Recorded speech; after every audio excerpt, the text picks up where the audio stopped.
Setelah buron selama 11 tahun dan menjadi anggota DPRD Kabupaten Wakatobi, Sulawesi Tenggara, Lalita alias Litao ditetapkan sebagai tersangka dalam kasus pembunuhan yang terjadi pada 2014 silam oleh penyidik Direktorat Reserse Kriminal Umum Polda Sulawesi Tenggara.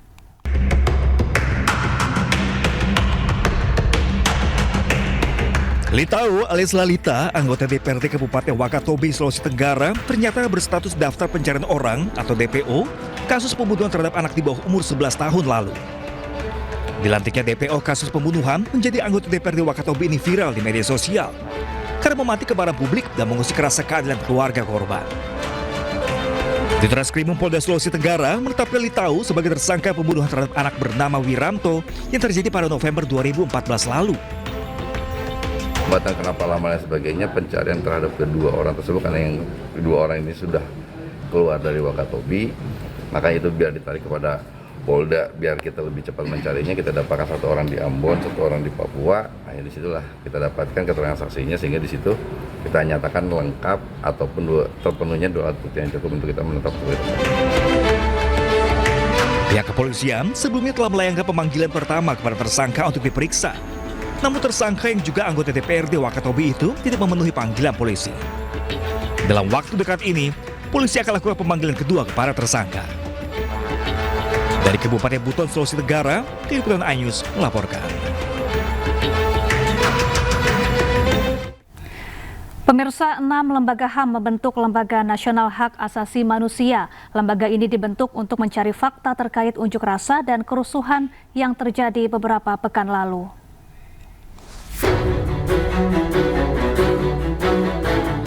Tim independen pencari fakta yang dibentuk 6 Lembaga Nasional Hak Asasi Manusia atau LNHAM akan mendalami dugaan orang hilang dan aktor kerusuhan dalam rangkaian unjuk rasa pada 25 Agustus hingga awal September 2025, termasuk mendalami kemungkinan keterlibatan institusi tertentu dalam peristiwa ini.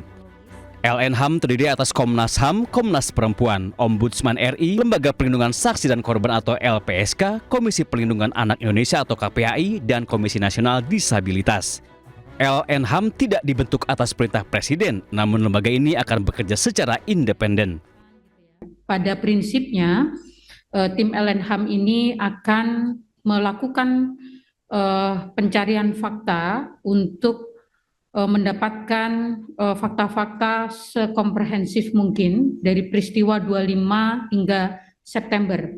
Artinya seluruh hal yang terjadi, apakah kekerasan, apakah penangkapan sewenang-wenang, atau korban yang meninggal, korban yang terdampak, dan lain-lain, itu semua akan kami identifikasi gitu ya, kemudian dianalisis dan mendapatkan satu laporan yang komprehensif dan tentunya akan disampaikan kepada Presiden dan DPR.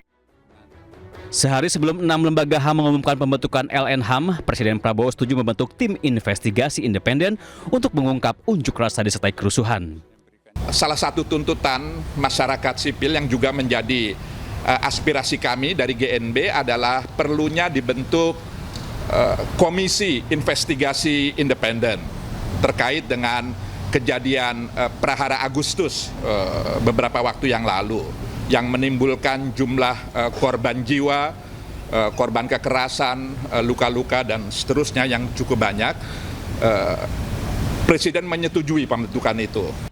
Pada Kamis 11 September lalu, Lukman Hakim bersama sejumlah tokoh Gerakan Nurani Bangsa berdiskusi dengan Presiden Prabowo Subianto terkait pembentukan Komisi Independen Pencari Fakta, mengingat unjuk rasa yang terjadi pada akhir Agustus hingga awal September lalu telah menimbulkan korban jiwa, luka, dan perusakan fasilitas umum. Tim Liputan iNews melaporkan.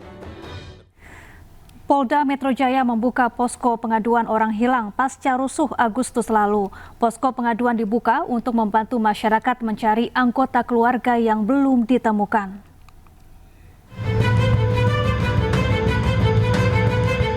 Polda Metro Jaya membuka posko pengaduan orang hilang yang beroperasi 24 jam penuh.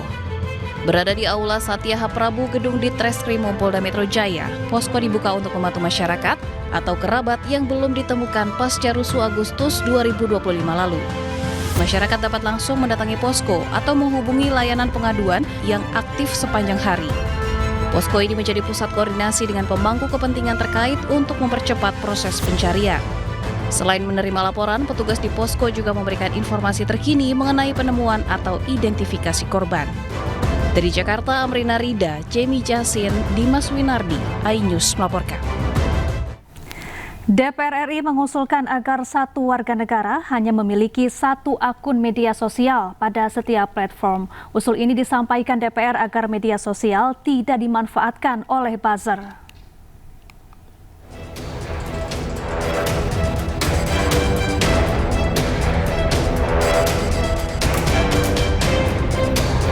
Sekretaris Fraksi Partai Gerindra DPR RI Bambang Haryadi mengusulkan ide agar satu warga negara hanya punya satu akun media sosial tiap platform medsos.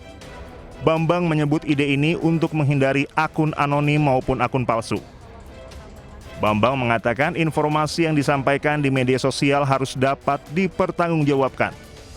Ia menyoroti fenomena akun anonim dan buzzer alias pendengung yang belakangan ini marak berseliweran di berbagai media sosial. Menurutnya, akun-akun anonim tersebut marak digunakan untuk melakukan kejahatan. Bambang Haryadi menegaskan usulan ini bukan untuk membatasi demokrasi namun menjadikan suara masyarakat yang digaungkan melalui medsos adalah suara nyata dari warga itu sendiri. Bukan akun anonim atau buzzer yang bertujuan memframing kondisi untuk kepentingan kelompoknya.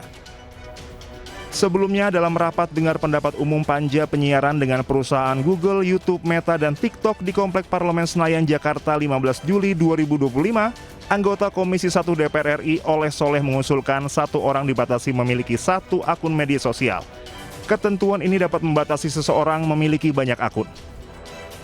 TikTok dan YouTube, semuanya ini dalam rangka memfilter akun ganda. Rekomendasi saya, pimpinan dan mohon dicatat sekretariat, dalam rancangan dimasukkan bahwasanya platform digital tidak boleh membuat akun ganda. Saya minta ini. Boleh hanya satu akun asli saja, tidak boleh satu orang memiliki akun ganda, baik perusahaan, lembaga maupun personal. Karena satu-satunya cara itulah yang bisa menghandle berbagai ilegal konten-konten.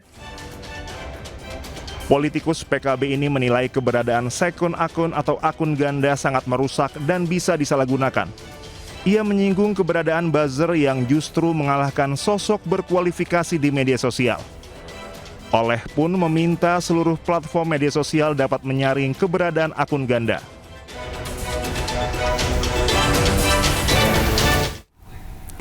Pemirsa, pemutaran video pendek Presiden Prabowo Subianto di bioskop menuai sorotan warga. Menteri Sekretaris Negara Prasetyo Hadi menyebut pemutaran video program Presiden Prabowo adalah hal wajar selama mematuhi aturan berlaku. Mau dan bisa bergabung untuk rakyat Indonesia. Kita ingin menghilangkan kemiskinan dari bumi Indonesia. Kita harus jaga untuk rakyat hari ini. Pemutaran video pendek Presiden Prabowo Subianto di bioskop menuai sorotan warga. Video pendek berisi program-program Presiden Prabowo Subianto tersebut diputar sesaat sebelum film bioskop akan dimulai. Dalam video, seluruh program disampaikan dengan capaiannya. Salah satu program yang disebutkan adalah soal makan bergizi gratis yang telah menjangkau 20 juta penerima manfaat.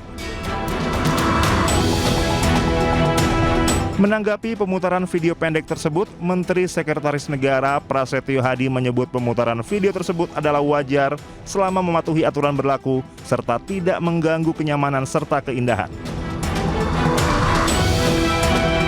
Meski demikian, hingga kini belum diketahui jaringan bioskop mana saja yang menayangkan video pendek tersebut.